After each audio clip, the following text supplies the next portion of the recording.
কেমন আছেন সবাই? গল্প হলেও সত্যি চ্যানেলের আরেকটি নতুন গল্পতে আপনাদের সকলকে স্বাগত জানাই।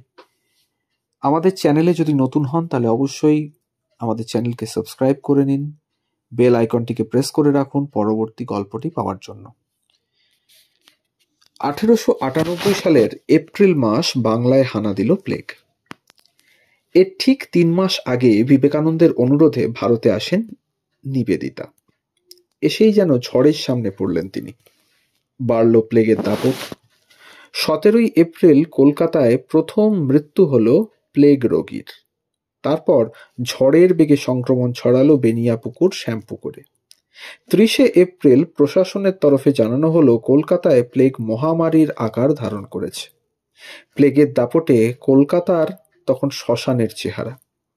ভাঙা শরীরে বিবেকানন্দ তখন দার্জিলিংয়ে। মহামারীর খবর পেতেই নিজেকে আর সামলাতে পারলেন না। জীর্ণ শরীরেই শহরে ফিরলেন স্বামীজি।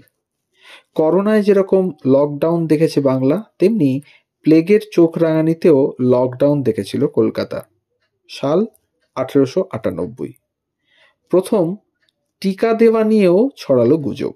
ব্রিটিশ সরকার টিকা দিতে গেলে এক শ্রেণীর মানুষ লাঠি তাড়া শুরু করলো। ব্রিটিশদের বাধ্যতা তারা মানতে নারাজ।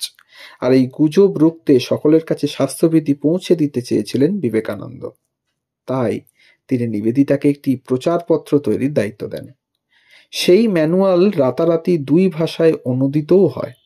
এই হ্যান্ডবিল বিলি বন্টন নিয়ে সেদিন মঠের সন্ন্যাসীদেরও কম বিপদে পড়তে হয়নি।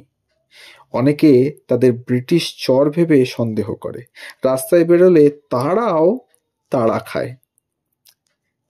যেভাবেই হোক মহামারী রুখতে চেয়েছিলেন বিবেকানন্দ। তৈরি করতে চেয়েছিলেন প্লেগ হাসপাতাল। তার জন্য বেলুড়ের জমি বিক্রি করতেও প্রস্তুত ছিলেন তিনি।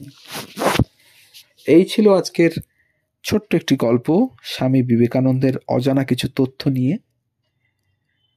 আমাদের গল্প যদি ভালো লাগে তাহলে আবারও মনে করিয়ে দিই, আমাদের চ্যানেলটিকে সাবস্ক্রাইব করুন, বেল আইকনটি প্রেস করে রাখুন, কাছের মানুষদের সাথে শেয়ার করুন, কমেন্টের মাধ্যমে জানান কেমন লাগছে।